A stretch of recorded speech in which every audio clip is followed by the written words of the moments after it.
and welcome to the Choose Love podcast, a show that chronicles the extraordinary love of ordinary people. Our hope is that these stories will help inspire us all to #ChooseLove. The podcast is presented by Ellen Adira, your digital bridesmaid. We're here to take your squad moments to the next level and help curate your bridal style so that you can focus on love. My name is Steve Hayton, and I will be your host.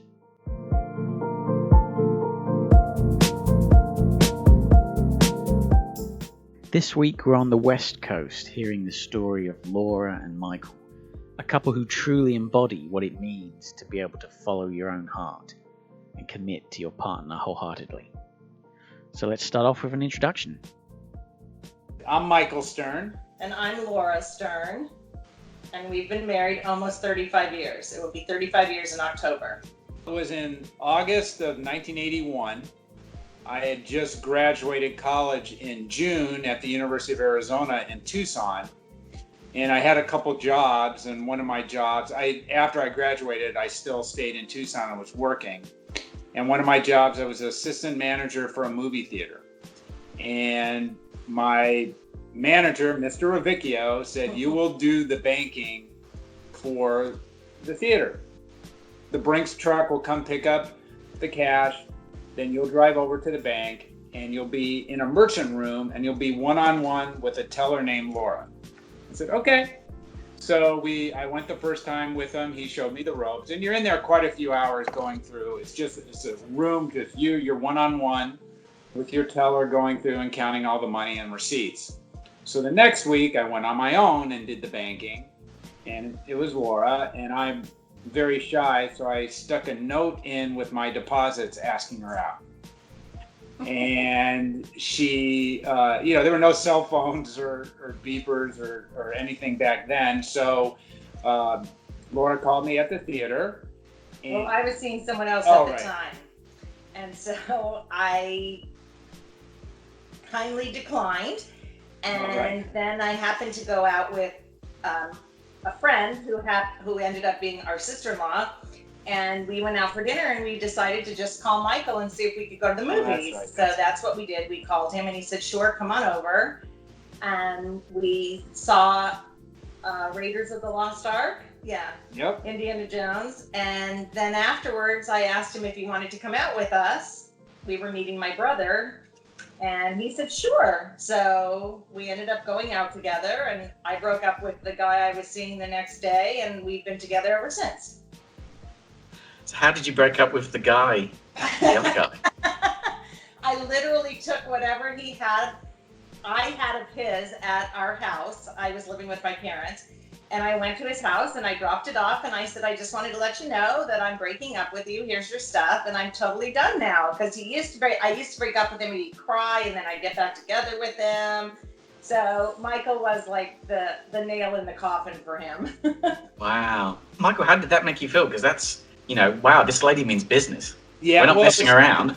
It was interesting because I graduated in June, and something in me clicked. Even though I was still living in Tucson, I'm like, I don't want to do the college life, going out to the bars. I got to, be serious. And I still had friends in school, and Thursday nights were big nights to go out. And they'd say, "Hey, let's still go out." And I'm like, no, I just don't want to. I don't know. Something in me clicked that I wanted to meet someone and kind of settle down. And 2 months later, I met Laura. And it was awesome. And I come from a very small family. And Laura comes from a big Italian family.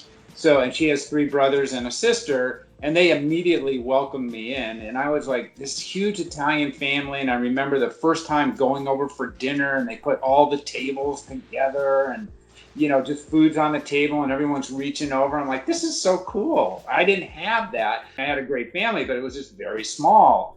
My dad was an only child. My mom had a sister who didn't have any kids. So it's just my sister and I. So I never had that big family experience. And it was wonderful. It literally was timing. I mean, it could not have worked out better. Not that it was planned, but it was just, it was one of those that it was meant to be. And we, immediately fell in love. And like I said, we've been together what are we, 37 years now? 38 Almost 38 years. Wow. I know how you feel when you're talking about going into a larger family. I've got a similar experience myself where, I'm from a small family and my wife's family is huge. And so a similar experience when you get involved in that and they're spread all across the world, but they're so close and tight, and you realize that that's great. I want that. I want to, I want to share in that. And you sort of get stuck into it and get involved, right? Yep. I always wanted, growing up, I wanted to have a brother, and just, it's just my sister and I, and then I have 3 brothers, and they treat me like a brother. And, my in-laws are just amazing. And, I could talk to them about anything, and they were so helpful, especially my mother-in-law, who was head of personnel at the Tucson airport in they call that human resources and numerous departments. And she helped me with certain things, business wise or just career wise, if I had questions about certain situations, how to deal with them. So you saw what you liked. What were the next steps? What happened from there? Well, we dated for three and a half years. We knew we wanted to get married. We had never set a date. At that time, I wanted to be a newscaster, and I was also working nights at the local NBC affiliate called KVOA. And back then, I was typing news stories, and they had the teleprompter, and I would run the teleprompter, and then I started to get to cover the college football games on the weekend. But I was young and stupid back then, and I'm like, I want to go to a bigger station, so I quit. And then started applying to bigger stations, and the station would say, you need more experience at a smaller station. So it was that catch-22. So I'm like, God, I don't know what to do. And at the time, my father, who was a very successful television writer, producer, and director, also had a publishing company that at the time he really wasn't that involved with. And it had really become huge. It was like the number one publisher of children's books west of the Mississippi. Yeah. So I'm like, all right. He's always said I should learn about it. So I said, Dad, you know what? I'm looking for a job. I want to start at the bottom. I don't want any special treatment. So he really wasn't that involved. And he got the boss. He talked to the people who were running. They said, all right, we need a sales rep based in Sacramento. I am not a sales rep, but I'm like, all right, I'll learn from the bottom. And I had to move in a week. It was like 10 days. So like, wow. So I'd lived in Tucson for almost 10 years. So that's when we said, all right, let's set a date and get married, because I'm now moving, and Laura wasn't going to come with me right then. So we knew we wanted to get married, and that just kind of expedited it. So I moved to Sacramento. It was a horrible experience. I am not a sales rep. But, the good thing out of it was I was there. You were there like 6 months before. 6 months before we got married. Laura would come up a lot. And I really wanted to, the only thing I know is production. Let's move back to LA. But Laura was pregnant with our first child. So we decided to wait till Ryan was born before we moved to LA. And literally 2 weeks after he was born, we moved to LA, and I got a job with a small production company in post-production. That's how our career took off. My career took off. But that's how we decided, to get married. Even though we kind of all right, I'm moving, let's set a date. We knew we were going to get married. So how was it during that 6 months before of not being with each other? Because you already decided to get married. So yeah, for me it was hard. When I was moving to a city I didn't even know, and then being a sales rep, you weren't going to an office every day. I rented a house, and then I was on the road, so it was pretty lonely, and the job was miserable.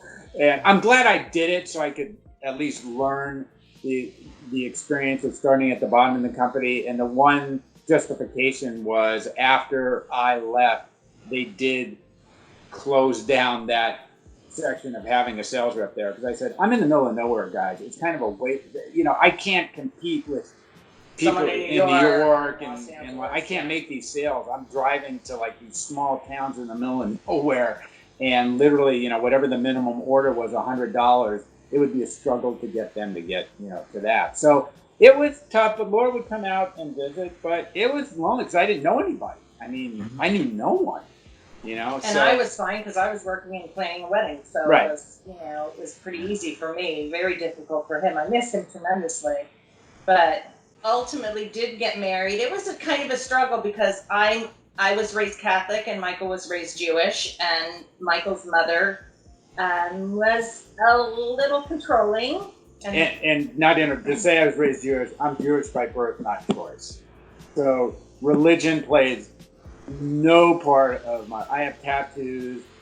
So I did not care where we got married. I knew it was important to Laura. She wanted to get married in the church where her brothers got married. So I was fine with that. Yeah. But then it was, Laura can tell. It was a very interesting wedding. Yeah, so my mother-in-law, prior to us sending out the invitations, asked me if we would put the rabbi's name on the invitation, that he was officiating the service. And I said, you know what, I'll discuss it with Michael and my parents, and we'll see what happens, but that's not really the norm to put that whoever is officiating the service on the invitation. So I kind of forgot about it and sent the invitations out, and my mother-in-law got her invitation and called me screaming at me because I did not put the rabbi's name on the invitation. And what are her friends going to think? They're going to think that Michael converted to Catholicism. And while she's yelling at me, Michael happened to be at our house because my brother got married a month before we did.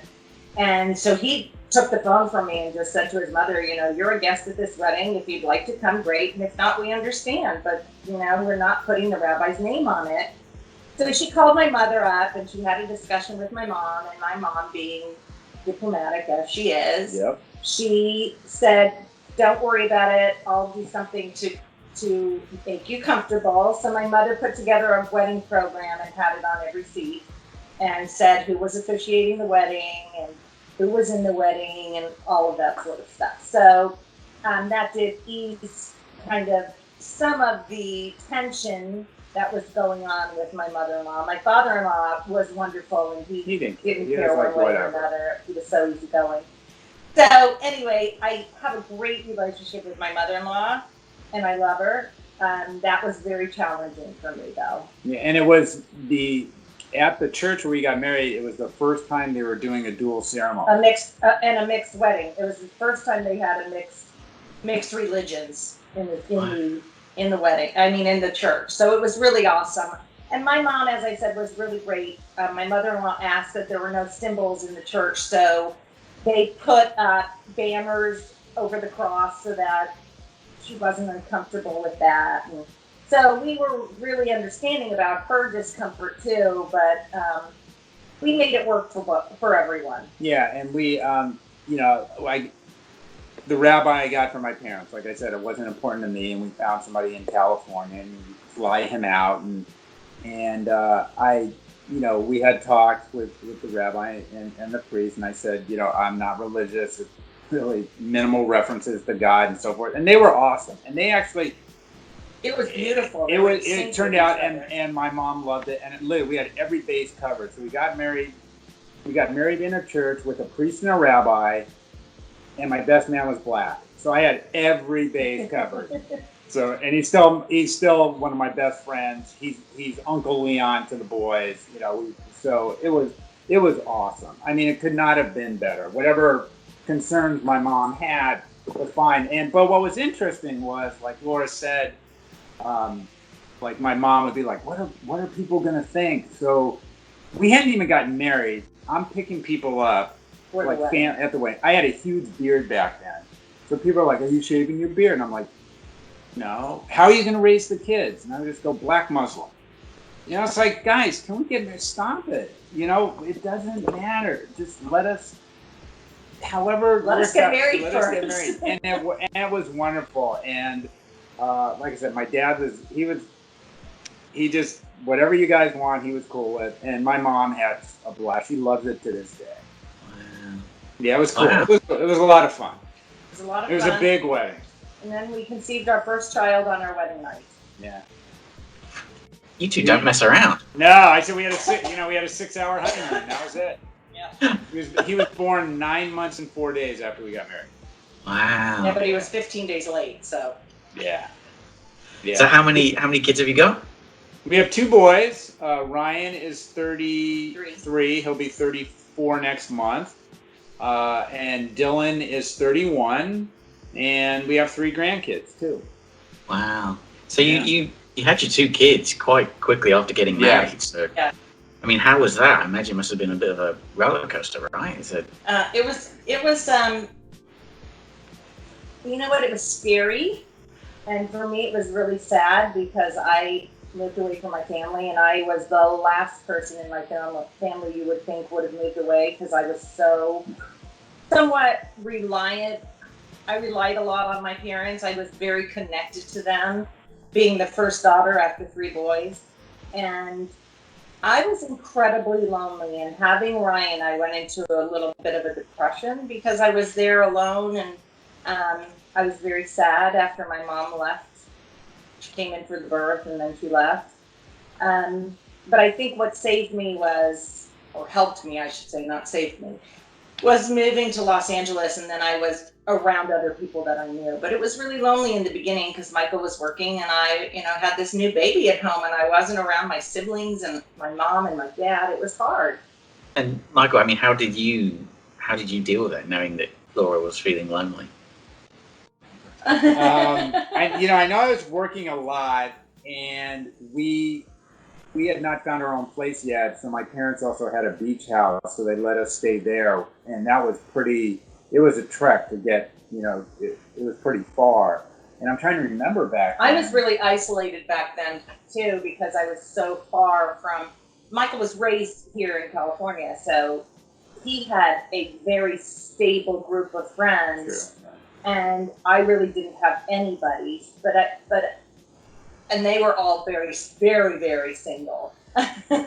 So that was also very difficult for me too, but I had my mother-in-law, and so I spent some time with her, and then I was able to kind of connect with friends of theirs and started a really stable network of girls. Yeah. And then we happened to go to a funeral one day, and Michael ran into someone he went to high school with, and her name was Robin, is still Robin.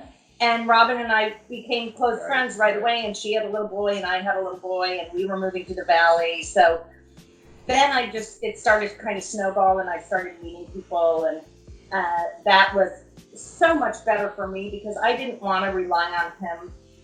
I didn't want to be needy toward him and, to rely on him to fill my days with fun.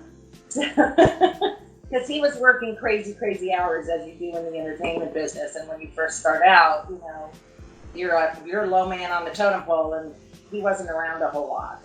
But Laura, and to Laura's credit too, she's very, very, very social and gregarious. So, people are drawn to her like a magnet, and that's a testament to her personality. So, made friends very quickly, and like Laura said, the group of guys I grew up with in high school, we eventually all ended up back in LA career-wise. So, and they, Laura was accepted. They knew Laura when we were dating too. So it was just the tough part was when we first moved here was the distance of where we were living. But how long were we there? We were there 6 months. 6 months, and then we moved to the Valley.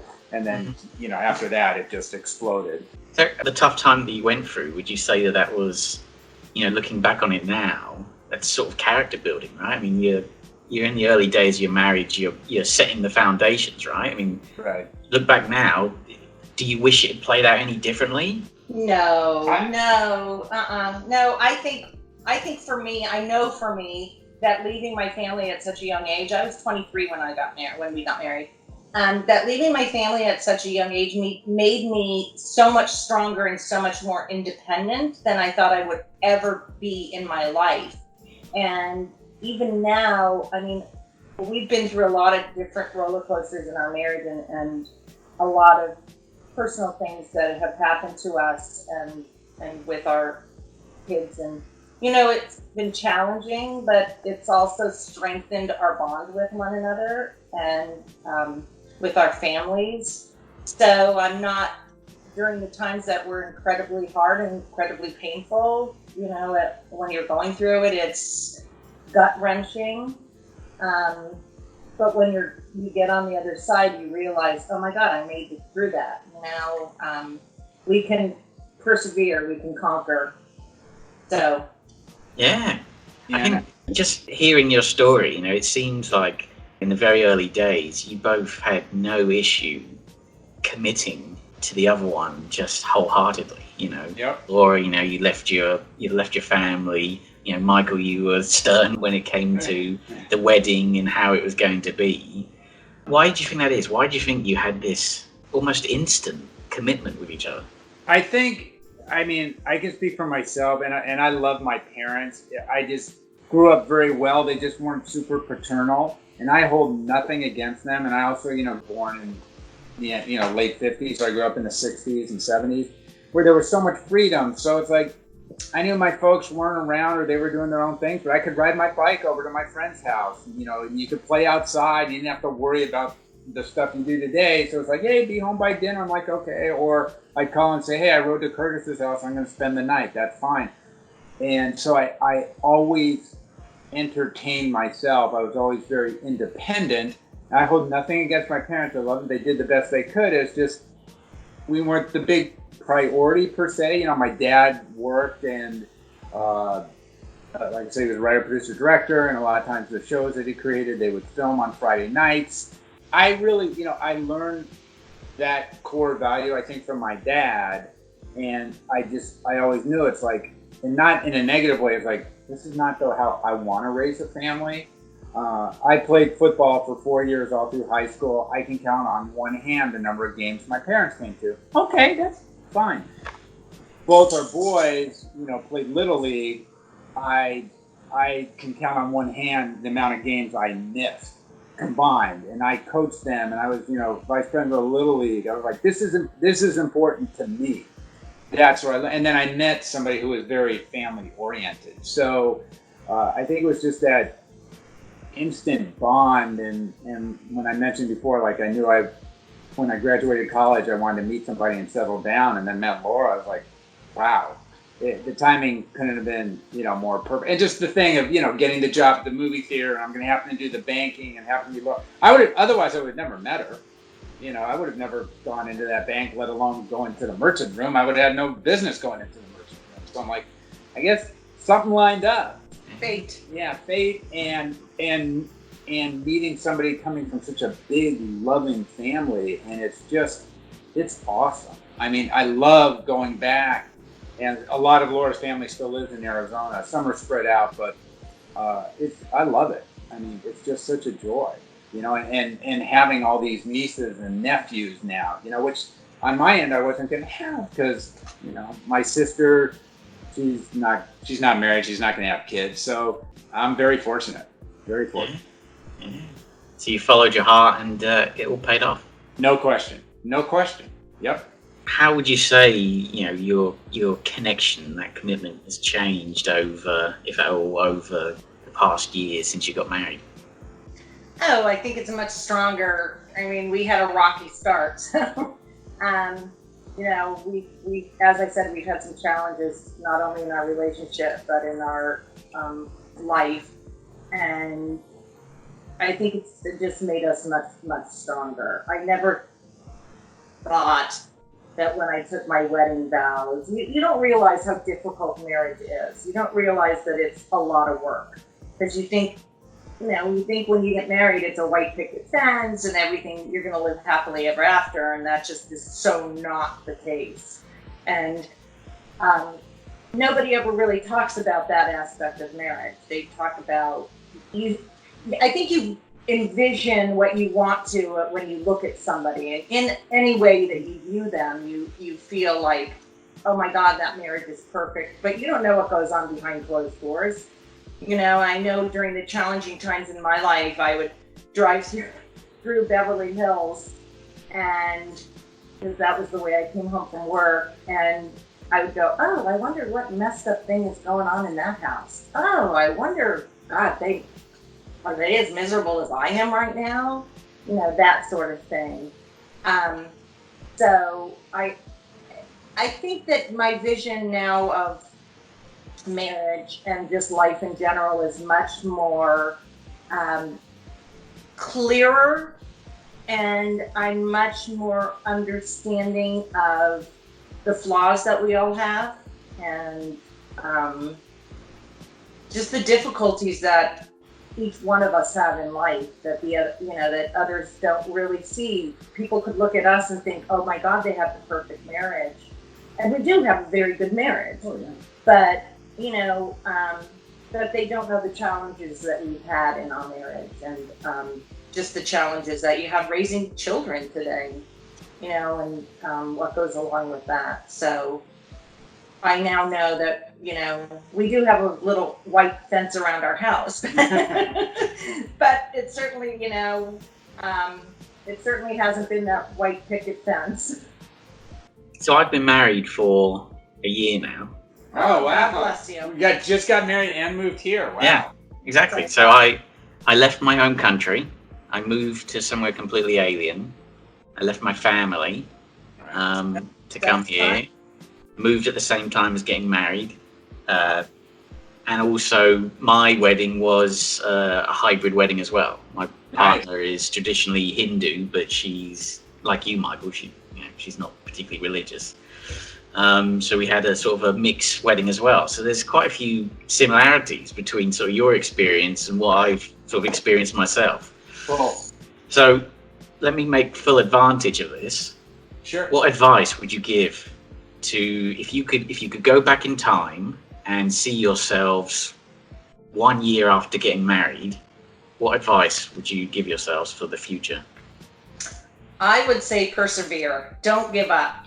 You're gonna have challenges in your life that you can't foresee coming, and some of them can be incredibly painful, and you're not going to be on the same page with your spouse at the same time. But I would say stick it out. It's so worth it. Yeah, I mean, it's like Laura said, it is easy to give up, and communication is the key. And Laura and I have always talked, and we also joke sometimes too. Like if we ever have an argument, it's like, we'll say whatever we say to each other, then we may not talk for that night, and by the next morning we're just laughing. It's like, okay, fine, because like whatever, and we talk it through. We don't let it simmer. And I think that's the biggest key. I know it sounds so simple, like communicate, but it is I think it's so important, and talk things out, because if you just sit and let it stew, then you're just gonna get angrier and angrier and angrier and explode. And when we do communicate, sometimes it's like, oh, I didn't know, that's good. Didn't know you were feeling that way, this way. Okay, I understand. And if we didn't communicate, we may not have known that each of us felt a certain way about something. It's like, okay, good. And we always talk it out. We don't take it personal. Yeah. Granted, we've been together a long time, but if you're talking even, after a year of marriage, we're a team. We support each other. And I think that's what is huge. And like Laura said, yeah, every relationship is going to have a roller coaster. I mean, it's true. There is no such thing as whatever the perfect marriage is, you want to call it. I think just communicate, and it's so simple, but it's so important. And I'm so fortunate that we have that. And I think again, like going back to my parents, I don't think my parents communicated a lot. And even though they were married for when my dad passed away, 50-something? Yeah, they were married. 50-something years before my dad passed away. I didn't see a lot of communication with them, and they kind of lived their separate lives. So like, to me, I'm like, I don't know why they're married. I know they love each other, but they're in separate rooms and this and that. It was always like, oh, dad snores, oh, mom this, that. I'm like, oh, okay. Yeah, and so one of the things that when we got married, he was like, we are never having separate bedrooms. Ever. I mean, ever. I can't even fathom that, So, yeah, I said, look, we've been together 38 years and 35. Definitely, we were the first one of all my friends to get married and especially have kids. And I would not change it for the world. I mean, I have friends where kids are still in high school and the stuff they're dealing with. I'm like, man, I do not miss that. But what's interesting about our relationship is Michael and I have still never been alone. That's true. Right now, our oldest son, daughter-in-law, and 2 grandkids live with us. So, yeah. But we love it. I mean, we love it. Even though we had a very brief period when we were empty nesters. Very brief. If we've been alone a year, I don't think we have. I don't know that we've been alone a year. Just the 2 of us living in the house. If it wasn't our kids living with us, it was a friend living with us, or our kids' friends living with us, or we always have had an open door policy, and that's the way that I was raised. We love it. We make time together and go out, just the 2 of us and stuff, but we love the fact that our kids live with us, our other son is close by, and we just, we feel incredibly blessed. Yeah, so you've taken that, that big family mentality, you've started your own thing afresh, and now it's building again as a big family again. I mean, that's exactly cool. And Michael's mom is just in the middle of selling her condo, and we rented her a place 5 minutes from us, so his mother and his sister lives with his mother, so they're moving closer to us because we feel like she's going to be 95 next month, and we really feel that she needs to be in the fray of our life, that we want her to be exposed to on a day-to-day basis with her great-grandkids and her grandkids, and we don't want her life to be stagnant. We want it to be as full as possible for the remainder of the years that she has to live. And she's doing great. Oh yeah, she's awesome. We just it was just timing. I'm like, she loves coming over here, and she wants to go see, her great grandkids, in the little league and school, and it was tough when she was over the hill. So it was just, again, it was timing thing. Wow, great. Wow, great story. I mean, I feel like I took some good advice from that. Well, anytime you want to come out. I feel like I owe you some money now. It's turning into a therapy session for me. You're always welcome. Yeah, come over anytime. Anytime you need any kind of advice. I don't know that we'll have the right advice. No, it seems like you've done fantastically well. I mean, well, thank you. Just that sort of quick snapshot of your life. I think anyone could hope to have that much success and be such a strong couple. So congratulations. And so with that, I hope you enjoyed that story. I know I certainly did. Took a huge amount from it. So I'd just like to say thank you to Laura and Michael for spending the time talking to me. And also a big thank you to you for listening in. So until next time, I hope you have a great week. And don't forget to share the podcast if you've enjoyed it.